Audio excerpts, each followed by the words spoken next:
Nabi Muhammad Shallallahu Alaihi Wasallam hanya menyampaikan pada sahabat cara sholat juga waktunya sholat. Sallu kama ra'aitumuni usolli. Wahai sahabatku, sholatlah kalian sebagaimana kalian melihat saya melaksanakan sholat. Selesai sholat di hari itu, sholat di malam. Hari setelah itu, keesokannya lagi, malaikat Jibril itu datang lagi, ngajari Nabi Muhammad lagi sholat duhur. Cuma waktunya beda. Yang pertama awal waktu, di hari kedua akhir waktu. Akhir waktu duhur, malaikat Jibril itu turun. Kemudian setelah selesai, barulah malaikat Jibril itu naik lagi. Setelah itu akhir waktu asar, mepet maghrib, malaikat Jibril turun lagi. Setelah selesai sholatnya naik lagi. Akhir waktu maghrib juga sama. Akhir waktu isya sampai akhir waktu subuh. Setelah sholat 5 waktu itu dilaksanakan, barulah malaikat Jibril berkata pada Nabi Muhammad, wahai Nabi Muhammad, 2 waktu yang dimana kita sudah melaksanakannya. Yang kemarin waktu sholat duhur waktu ini, yang hari ini waktu sholat duhur waktu ini. Yang kemarin waktu asar waktu ini, yang kemarin kita sholat di waktu ini. Nah, 2 waktu itu dan di tengah-tengahnya itu adalah waktu untuk sholat yang sudah kita laksanakan. Itu kata malaikat Jibril. Jadi hari pertama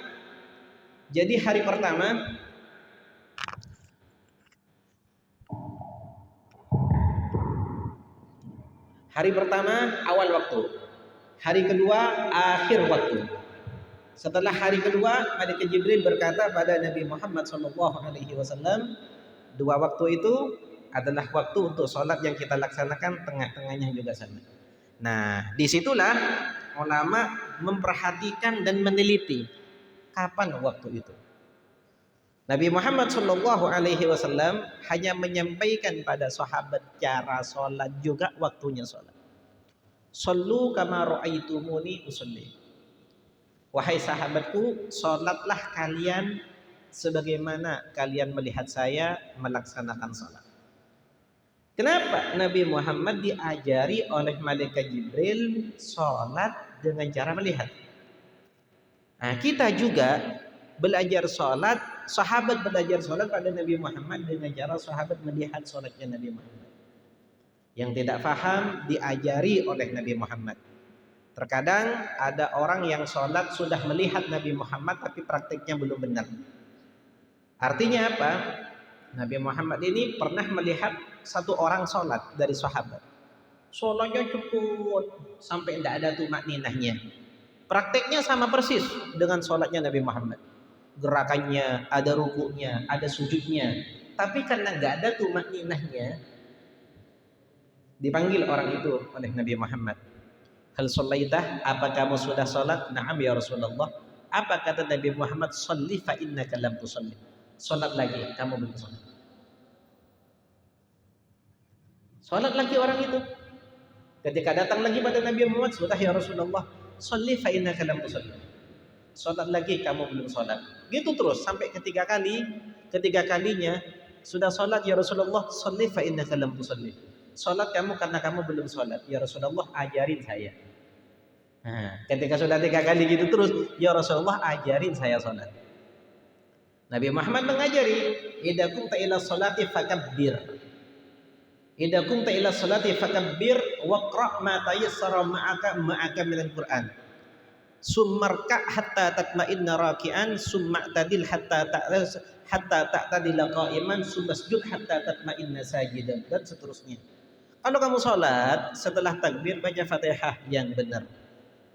Dan baca sebagian dari Al-Quran yang kamu hafal. Setelah itu kamu ruku sampai kamu tumakninah. Jangan hanya sekedar kamu ruku bangun. Ruku sampai kamu tumakninah.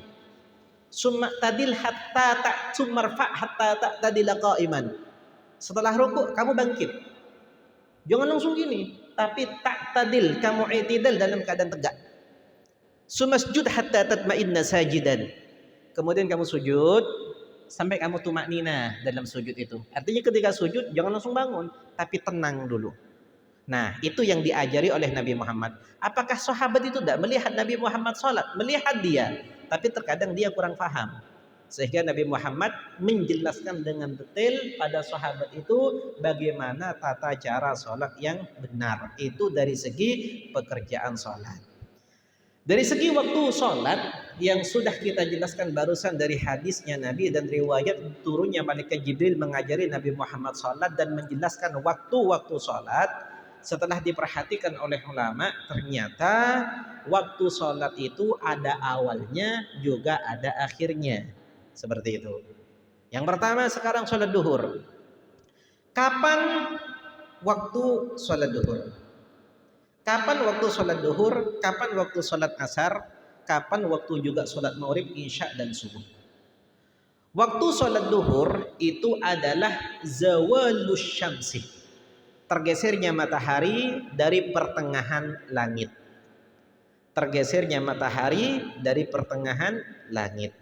Artinya ketika matahari dari timur terus ke atas, nah, setelah matahari pas ada di tengah-tengah, tergeser sedikit saja, itu sudah masuk waktu sholat duhur. Itu dari timur ke barat. Dari timur ke barat itu. Bagaimana cara kita mengetahui itu? Dengan cara kita melihat bayangan kita. Ketika bayangan kita itu sudah panjang ke barat, jadi panjang ke barat, kemudian bayangan itu makin pendek, makin pendek, makin pendek. Setelah pendek kemudian memanjang lagi. Nah, di situ menandakan waktu duhur itu sudah masuk. Awal waktu duhur itu sudah masuk. Seperti itu. Nah, ada satu permasalahan. Ini yang disebut oleh ulama bahwa ada dalam hadis yang dimana disebutkan matahari ini akan terbit dari barat. Salah satu tanda kiamat, matahari itu akan terbit dari barat. Bagaimana cara kita mengetahui bayangan itu? Katanya kalau bayangan itu sudah ke barat, bayangan itu sudah ke timur, bayangan itu sudah ke timur, berarti matahari itu sudah ke barat. Itu masuk awal waktu zuhur. Ini mataharinya dari barat. Apakah nunggu bayangannya ke barat dari timur, bayangannya ke barat itu baru masuk waktu zuhur? Tidak. Karena memang ada dalam hadisnya Nabi Muhammad SAW, salah satu tanda kiamat matahari akan keluar dari barat, terbit dari barat. Tapi itu cuma satu kali. Bukan terbit dari barat setelah itu dan seterusnya, enggak. Itu cuma satu kali. Terbit dari barat, tenggelamnya kemana? Ke barat lagi itu. Terbit dari barat, sudah sampai di tengah-tengahnya matahari itu ke barat lagi tuh. Itu matahari itu. Dan setelah itu kembali lagi normal, keluar dari timur lagi. Jadi pada saat itu waktu zuhur itu ketika bayangan itu ada di timur, kemudian pendek ke timur lagi. Nah, di situ sudah masuk awal waktu zuhur. Akhir waktu zuhur, idza sara dhillu kulli syai'in mislahu ghairu dhillil istiwa. Akhir waktu zuhur itu adalah bayangan sesuatu panjangnya 2 kali lipat. Bukan dua kali lipat. Ketika panjangnya bayangan sesuatu panjangnya mirip dengan bayangan tersebut. Panjangnya barang dengan panjangnya bayangan itu sama panjangnya. Itu menunjukkan waktu zuhur sudah akhir sudah. Tapi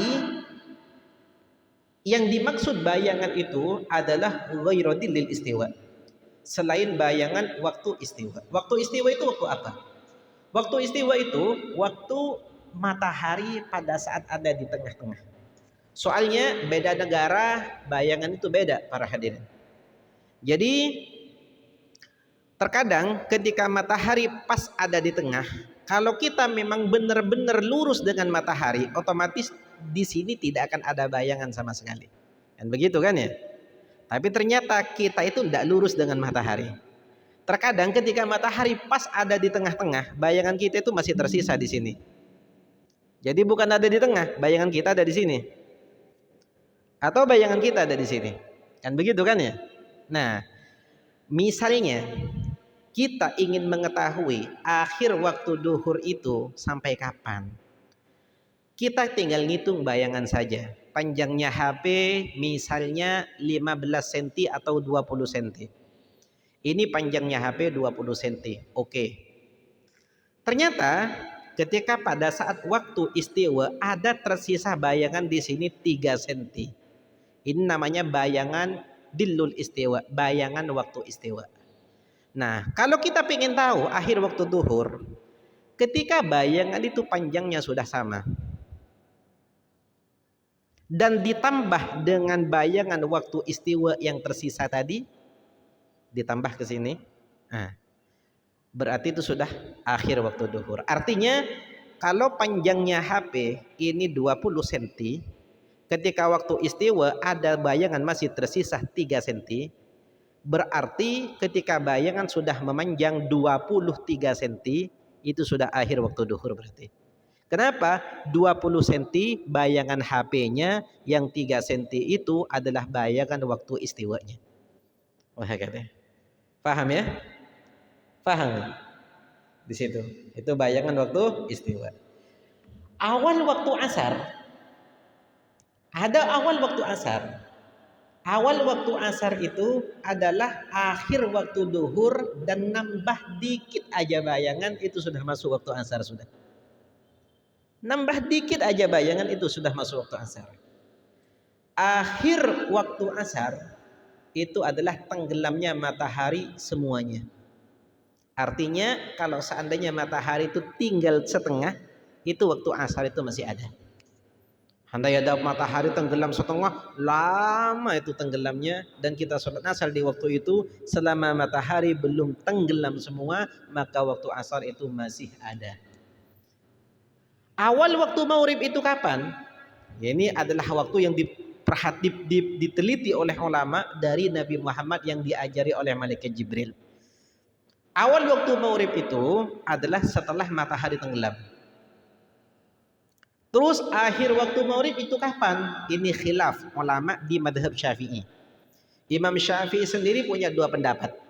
Ada madhab jadid, madhabnya Imam Syafi'i yang baru. Ada madhab qadim, madhabnya Imam Syafi'i yang dulu. Madhabnya Imam Syafi'i yang baru adalah ketika matahari sudah tenggelam, masuk waktu sudah itu. Orang itu mempersiapkan diri dengan berwudu, menutup aurat, kemudian sholat 3 rakaat dengan sholat sunnah 2 rakaat ba'diyahnya, selesai sudah sampai situ, habis waktu maghrib sudah. Itu pendapat Imam Syafi'i yang jadid, madhab yang baru. Cuma ada pendapat kedua, nah ini pendapat yang lebih kuat, bahwa waktu maghrib itu memanjang sampai terbenamnya awan merah. Sampai terbenamnya awan yang merah. Ada awan merah di waktu maghrib itu masih sisa daripada sinar matahari. Masih ada sisa dari sana, dari barat ada tersisa pantulan sinar matahari ke langit, masih ada agak merah-merah itu. Ketika itu sudah tenggelam semua, maka sudah akhir, sudah waktu maghrib. Dengan akhirnya waktu maghrib, maka masuklah waktu isya. Dan akhir waktu isya adalah terbitnya fajar shadiq. Apa itu fajar shadiq? Fajar shadiq itu adalah cahaya yang kita lihat dari timur, yang dimana cahaya itu memanjang kayak benang itu. Dan kita nggak akan melihat kalau ada di perumahan atau di hutan yang banyak pepohonannya. Kita akan bisa melihat fajar shadiq apabila kita ada di tengah laut atau kita ada di atas gunung, di puncak gunung. Baru kita bisa melihat itu, fajar itu. Soalnya sudah nggak ada penghalang lagi sudah. Kita akan melihat cahaya, yang dimana cahaya itu di langit-langit timur itu ada yang tipis kayak benang itu. Itu namanya fajar shadiq. Kemudian cahaya itu akan melebar, akhirnya matahari itu keluar. Ternyata sebelum cahaya yang melebar itu, cahaya yang memanjang terbentang seperti ini, sebelumnya juga ada cahaya yang memanjang ke atas. Ada cahaya yang memanjang ke atas. Itu juga fajar, tapi fajar kadzib namanya. Fajar itu menandakan siang, tapi kadzib itu artinya bohong. Jadi menandakan siang tapi itu bohong. Yang kedua fajar sodik, menandakan siang itu yang benar. Nah, subuh itu akhirnya fajar sodik. Fajar kadzib itu beberapa menit sebelum fajar sodik. Jadi fajar kadzib itu ada cahaya terus memanjang ke atas. Memanjang ke atas kemudian hilang, gelap lagi. Itu. Tapi kalau fajar sodik enggak. Memanjangnya gini, melebar. Kemudian makin terang, makin terang, makin terang. Itu namanya fajar sodik. Akhir waktu isya adalah ketika terbitnya fajar sodik. Dengan terbitnya fajar sodik itu awal siang.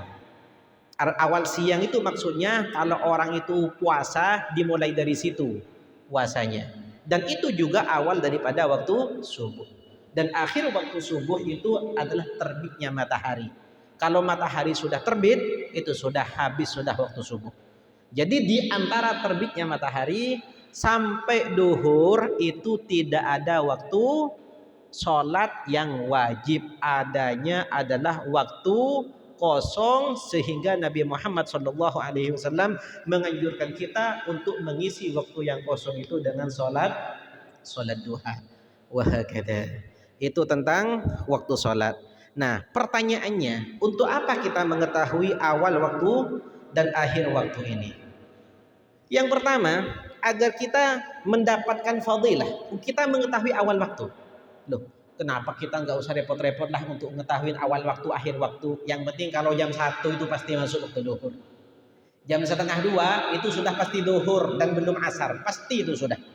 Untuk apa kita repot-repot memahami dan ngaji ini? Nah, jawabannya enggak, ada, kepentingannya itu ada. Apa? Kita mendapatkan fadilah, untuk mencari fadilah yang sangat besar yang disampaikan oleh Nabi Muhammad ketika ada sahabat yang bertanya, "Ya Rasulullah, ayyul a'mali afdal?" Wahai Nabi Muhammad, ibadah apa yang paling afdal dan paling besar pahalanya?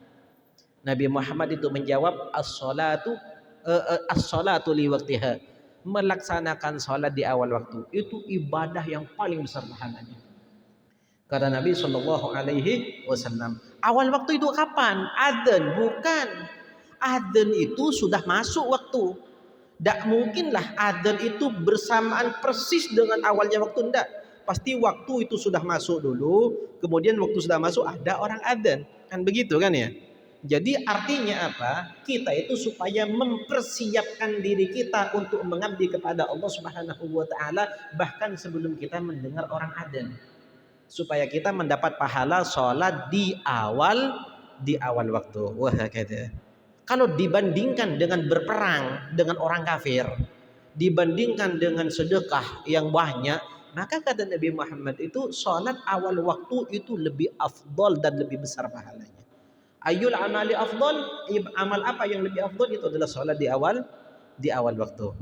Itu faidah yang pertama. Faidah yang kedua, agar kita mengetahui akhir waktu. Terkadang sebagian orang terkadang selama dia belum dengar orang adzan asar, dia itu masih mengira kalau waktu duhur masih ada. Terkadang seperti itu. Wah, belum adzan, berarti kita masih bisa sholat duhur. Kan gitu kan ya? Padahal waktu itu tidak ditentukan dengan adzan. Adzan itu disunnahkan untuk melaksanakan sholat, bukan hanya sekedar memberitahukan masuknya waktu. Makanya adzan itu ketika ada orang mau mendirikan sholat jamaah disunnahkan adzan. Entah itu awal waktu, entah itu pertengahan waktu, atau akhir waktu, itu disunnahkan bagi kita untuk adzan, untuk sholat adzan itu. Jadi kalau misalnya nggak ada orang adzan sama sekali, asarnya dikira berarti belum masuk juga waktu asar. Enggak, adzan itu tidak menunjukkan awalnya waktu, tapi adzan itu menunjukkan sudah masuknya waktu. Jadi kalau kita itu mengetahui batasan waktu, kita itu berhati-hati agar tidak enteng dalam sholat, agar tidak lalai dalam sholat. Oh, ketika kita ngukur ke bayangan, bentar lagi bayangan ini menunjukkan bahwa waktu duhur itu hampir habis. Nah, kalau misalnya waktunya sudah habis, waktu duhur itu sudah habis, waktu duhur sudah habis misalnya ya, Tapi belum ada orang yang adzan asar. Apa kita sholat asar di situ hukumnya boleh, tidak dosa? Jawabannya dosa. Kenapa? Karena akhir waktu sudah habis. Seperti itu. Bagaikan ini. Orang itu kan kalau bulan puasa disunnahkan untuk imsak sebelum fajar. Kan gitu kan ya? Imsak sebelum fajar. Kenapa? Untuk kehati-hatian. Takutnya nanti pertengahan makan fajarnya keluar tanpa kita sadar. Makanya disunnahkan bagi kita itu untuk imsak. Bahkan kalau waktu sangat mepet dengan fajar wajib kita itu imsak. Kenapa? Mengambil kaidah ma la yatimul wajibu illa bihi fahuwa wajibun. Sesuatu yang wajib jika tidak sempurna kecuali melaksanakan hal lain, maka hal lain ini juga ikut wajib. Karena yang wajib itu nggak sempurna, kan seperti itu. Nah, untuk kita mengetahui fajar atau imsak, apakah kita nunggu suara dari masjid? Imsak, imsak, nunggu itu? Enggak. Jadi kalau nggak ada orang yang ngomong imsak di masjid, kita tidak mau imsak. Kalau nggak ada orang yang mau adzan subuh, berarti kita masih boleh yang makan. Nah, maka pentingnya kita mengetahui waktu itu. Bagaikan kita ketika mau buka puasa. Waktu maghrib kapan? Setelah terbenamnya matahari. Matahari terbenam. Kita yakin matahari terbenam. Belum ada orang adzan maghrib. Kita nggak mau buka puasa. Yakin nggak mau buka puasa? Pasti buka kan? Gitu. Matahari terbenam, gelap. Kayak gini sudah gelap. Belum ada loh orang adzan maghrib. Masa kita nggak mau makan? Kan pasti kita makan kan ini. Kenapa? Karena kita sudah yakin waktu sudah masuk. Meskipun nggak dengar orang adzan, itu menunjukkan kita itu sebenarnya waktu nggak berpatokan dengan orang adzan, enggak. Makanya Nabi Muhammad SAW mengajari kita, para ulama kita mengajari kita untuk mengetahui awal waktu dan akhir waktu. Sehingga di sini ada hukum yang dimana hukum tersebut haram hukumnya orang sholat di akhir waktu sampai mepet sehingga sebagian sholat ada yang dilaksanakan setelah keluarnya waktu. Itu hukumnya haram. Bahkan sebagian ulama menafsirkan ayat Al-Quran wailul lil musallin alladzina hum an salatihim sahun. Wail itu ada dua makna. Ada yang bermakna neraka, ada yang bermakna kalimat yang menunjukkan ucapan celaka. Wailun, celaka lil musallin, bagi orang-orang yang sholat. Bukan wailun lil mudnibin, celaka bagi orang berdosa, bukan.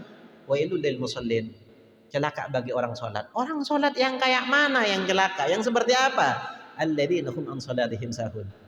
Mereka orang-orang an sholatihim, ketika dia melaksanakan sholat sahun, ayu akhiruna an waktiha, mengakhiri waktu, mepet waktu sehingga sebagian daripada sholat tersebut dia laksanakan di akhir waktu. Itu hukumnya haram. Wah kata, loh saya kan belum asar, sudah selesai sholatnya. Iya belum asar, coba lihat waktu, kan seperti itu. Wah kata, kalau adzan itu sudah yakin kita bahwa waktu sudah masuk.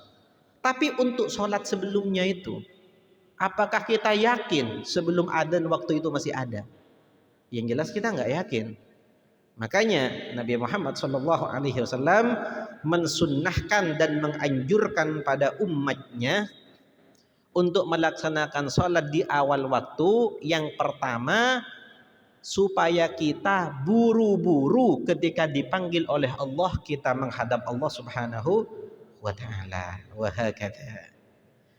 Cuma sebagaimana sholat itu paling afdol dikerjakan di awal waktu, ada beberapa momen keadaan yang dimana sholat di akhir waktu itu lebih afdol daripada sholat di awal waktu.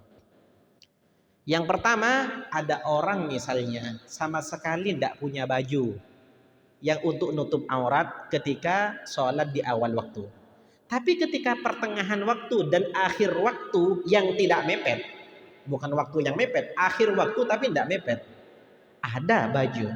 Mana yang lebih afdol? Jawabannya, nunggu baju dengan mengakhirkan sholat itu lebih afdol. Seandainya ada orang sholat, kalau di awal waktu sholatnya pakai tayammum, kalau di pertengahan waktu sholatnya pakai air, maka itu lebih afdol pakai air.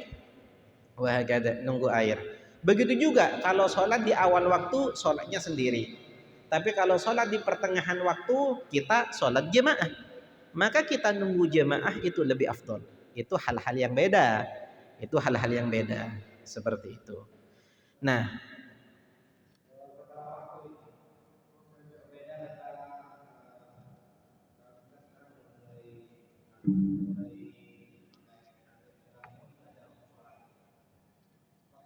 eh,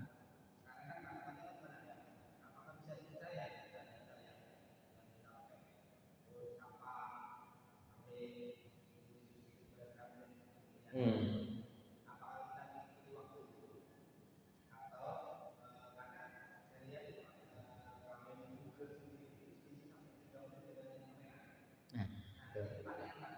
Nah, gini ya.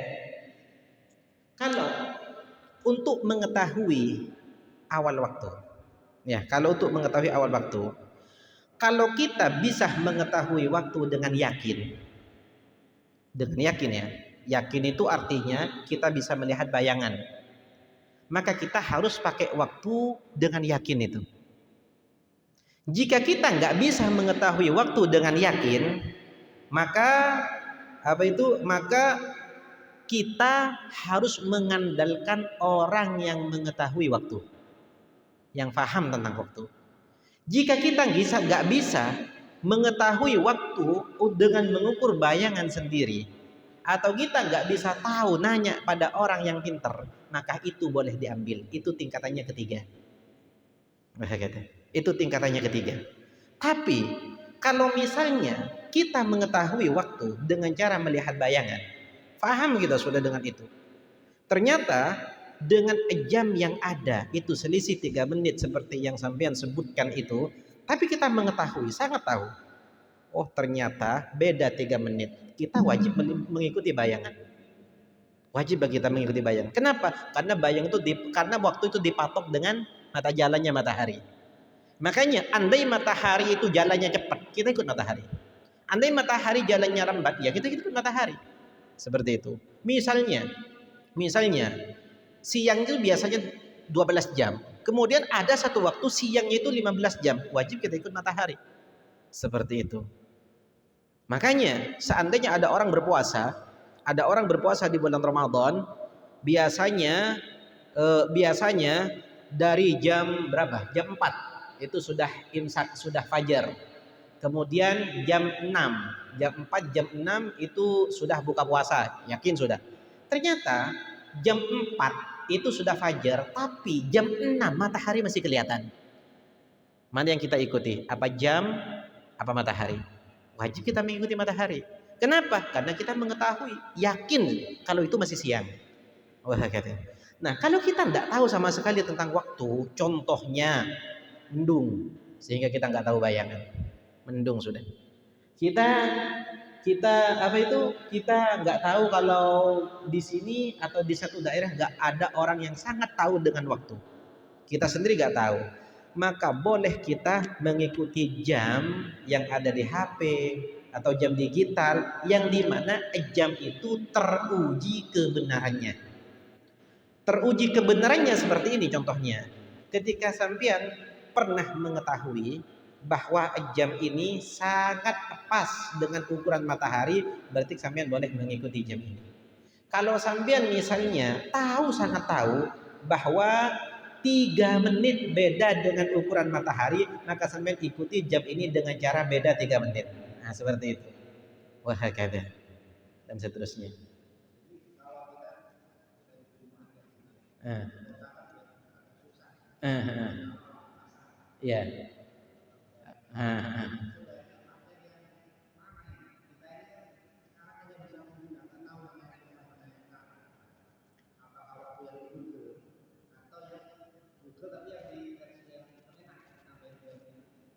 Begini. Tidak ada keadaan apapun, tidak ada yang lebih afdol ketika kita tidak tahu melebihi daripada kehati-hatian. Kan seperti itu. Misalnya, sampean yakin bahwa jam yang ada di Google atau jam digital itu beda 3 menit? Nah, ini pertanyaan, untuk misalnya pertanyaan. Ah, Nah, Sampang contohnya kan ada tuh, Sampang.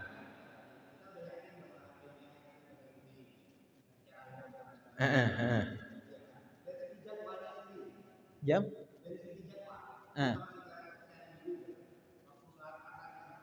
Iya.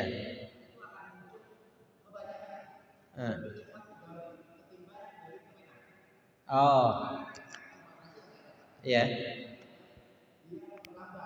Hmm. Hmm.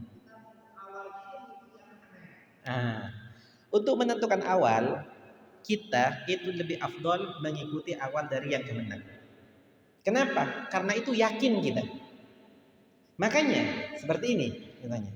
Di sini kan tingkatan yang pertama itu adalah mengetahui dengan yakin. Kan gitu kan ya? Tingkatan yang kedua adalah apa itu thiqatun yuhbiru an ilmin. Orang yang terpercaya yang memberi kabar pada kita dengan pengetahuan mereka.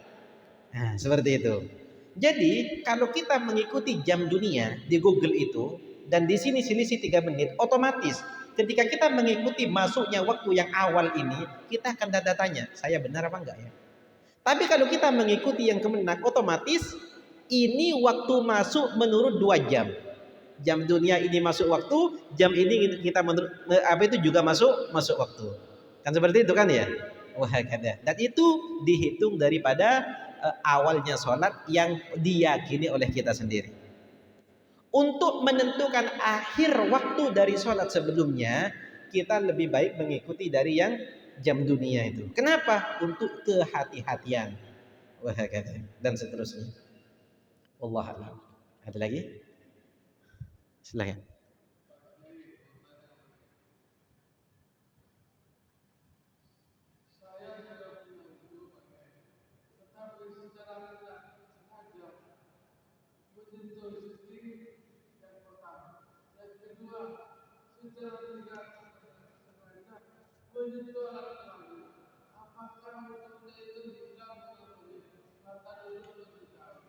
Nah,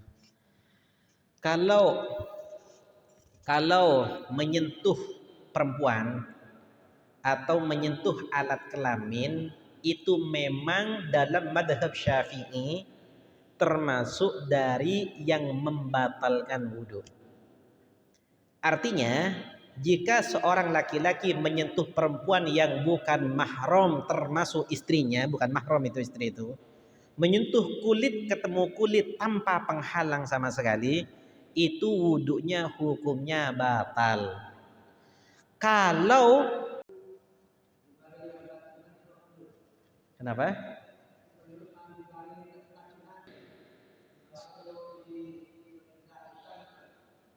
Maksudnya sholat sunnahnya. Nah, sholat sunnah qabliyah dan ba'diyah itu waktu masuknya beda, keluarnya sama. Masuknya waktunya beda itu maksud waktunya beda, keluarnya sama. Sholat qabliyah, qabliyah tadzuhri contohnya, masuknya persis seperti masuknya waktu duhur. Sementara ba'diyah masuk waktunya setelah melaksanakan duhur. Akhir waktu qabliyah dan akhir waktu ba'diyah itu sama. Kapan? Setelah waktu duhurnya itu habis. Artinya waktu sholat sunnah qabliyah itu memanjang sampai akhir waktu. Andai ada orang misalnya tidak melaksanakan qabliyah ad-duhri tapi langsung duhur yang dilaksanakan, qabliyah itu dilaksanakan setelah sholat duhurnya itu masih adaan bukan qadaan. Masih adaan. Jadi, kalau dikatakan apa perlu? Ya kalau perlu semua sholat sunnah itu diperlukan.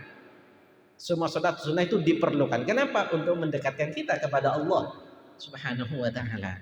Tapi kalau kita mengatakan apa statusnya adaan, apa kodoan, itu masih adaan. Kenapa? Karena masih di dalam waktu. Wah, gitu. Paham ya? Hah? Mepet akhir waktu. Mepet akhir waktu itu berarti waktu masih ada. Cuma mepet kan gitu kan? Nggak apa-apa, nggak apa-apa. Sah itu. nggak apa-apa. Kalau kita bilang sah, ya sah, nggak masalah. Oh, ya. Kalau gitu dosa apa enggak? Jawabannya sunnah itu beda dengan fardhu. Kenapa? Karena kalau sholat sunnah itu dikerjakan, kita dapat pahala, nggak dikerjakan, kita pun juga nggak dosa. Nah, kalau fardhu ini yang hukumnya berat, wah, gitu, yang hukumnya berat. Jadi semua itu yang hukum yang kita jelaskan di sini, dosa ketika kita melaksanakan sholat di akhir waktu mepet sampai sebagian sholatnya itu dikerjakan di luar waktu, itu semuanya itu adalah hukum untuk sholat fardhu, bukan hukum untuk sholat sunnah. Tapi sholat sunnah ketika dikerjakan di akhir waktu, itu statusnya sholat sunnah itu qadhaan. Karena sholat sunnah itu ada sholat sunnah yang boleh diqadha, ada sholat sunnah yang tidak boleh diqadha. Sholat sunnah yang boleh diqadha adalah sholat sunnah yang waktunya tertentu, dibatasi dari jam sekian sampai jam sekian. Ini waktunya sholat sunnah ini. Nah, itu bisa diqadha. Adapun sholat yang waktunya tidak ditentukan, seperti sholat tahiyatul masjid, tidak usah diqadha. Kalau mau sholat tahiyatul masjid, tinggal masuk masjid saja. Kan seperti itu. Begitu juga sholat gerhana, sholat minta hujan, tidak usah diqadha. Contohnya ada orang semalam sholat gerhana bulan, nggak sholat, mau diqadha siang, jangan. Nggak ada, nggak disunahkan untuk diqadha itu. Begitu sholat istisqa, sholat minta hujan pada saat gersang. Saya nggak sempat sholat istisqa, sholat pada saat musim hujan, mau diqadha, nggak bisa. Paham? Ada lagi?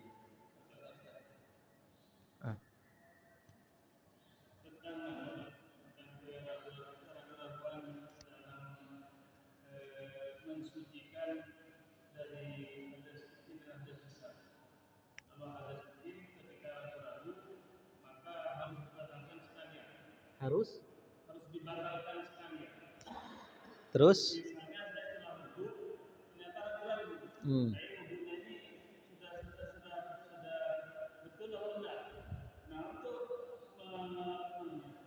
Untuk menghilangkan keraguan maka harus dibatalkan sekalian.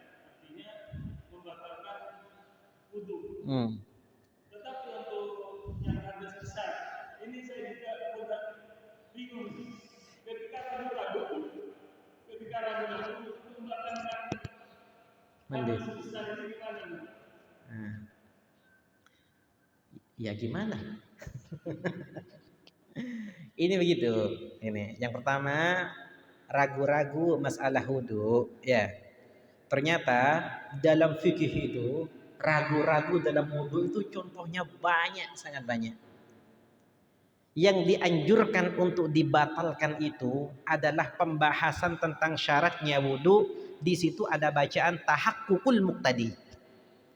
Tahaqqukul muqtadi. Tahaqqukul muqtadi. Artinya termasuk dari syaratnya wudu, agar wudu ini sah, kita harus jelas bahwa kita benar-benar tidak punya wudu. Tuh, kita benar-benar tidak punya wudu, kita harus jelas itu. Kalau semisalnya orang itu masih ragu-ragu ya, saya ini punya wudu apa enggak ya? Saya ini punya wudu apa enggak lah? Enggak ya? Udahlah, wudu lagi. Kenyataannya tidak punya wudu, itu enggak sah wudunya itu. Begitu. Kenapa? Karena wudu itu dilaksanakan dalam keadaan hati tidak mantap. Makanya ketika orang ngalamin seperti ini dalam hatinya, jangan wudu dulu sebelum kita yakin kalau wudu kita itu batal. Nah itu tempatnya permasalahan di situ. Adapun ragu-ragu tentang wudu, yang diragukan itu apanya? Misalnya kita wudu, kapan kita ragu? Ketika kita masih wudu, apa kita keluar setelah selesai wudu? Dan yang kita ragukan itu apanya? Niatnya, apa basuhannya, apa berapa kali, 1-2 kalinya yang kita ragukan? Seperti itu. Kalau semisalnya kita ragu-ragu dalam wudu, yang kita ragukan itu adalah niatnya, sudah batal secara otomatis. Seperti itu. Mau dilanjut? Ada. Lanjut dulu ya. Selesai dulu. Yang diragukan adalah niatnya, maka itu hukumnya wudunya batal. Kalau ternyata yang diragukan itu bukan niatnya, tapi basuhan dari salah satu anggota wudu. Misalnya tangan sudah basah. Sebelum kita wudu tangan ini sudah basah. sehingga agak kelihatan kalau ini sudah dibasuh apa enggak. Nah, ketika kita mau basuh kaki kita, ini tangan sudah dibasuh apa enggak ya? Nah, ragu-ragu itu tentang itu, maka tangan itu harus dibasuh pada saat itu juga. Enggak batal, artinya wajahnya enggak usah dibasuh lagi, langsung ke tangan. Seperti itu. Langsung ke tangan. Kemudian kepala diulang lagi. Kalau misalnya ragu-ragunya setelah selesai wudhu, maka udah enggak usah diulang lagi. Kenapa? Kata ulama, li'anna dhahirah al-mudiyu 'ala sihah. Karena yang jelas ketika dilaksanakan sampai selesai, yang jelas itu pasti dibasuh. Seperti itu. Wahakadha. Nah, kalau hadas besar itu ndak ada yang namanya tahakkukul muqtadi. Nggak ada yang namanya hadas besar ini diragukan. Soalnya hadas besar ini isinya apa? Haid, nifas, junub, apa itu tidur dengan istri, suami istri bukan suami istri, itu haid, nifas, melahirkan, itu ndak ada yang diragukan. Mana ada orang ragu-ragu junub, kan nggak ada. Ada nggak orang yang ragu-ragu nifas? Ada orang yang ragu-ragu dia melahirkan atau enggak? Nggak ada. Seperti itu. Jadi praktek mandi yang diragu itu bukan sebabnya, tapi praktek mandi itu yang diragukan adalah siramannya mungkin nanti. Ketika orang itu nyiram, setelah selesai ragu-ragu, ada lipatan-lipatan tubuh saya kena apa enggak ya? Nah, seperti itu. Gimana solusinya? Udah, yang kamu ragukan kita siram saja. Udah selesai itu. Beres sudah. Wah, gitu. Paham? Fatihahnya Habib. Amin. Habib.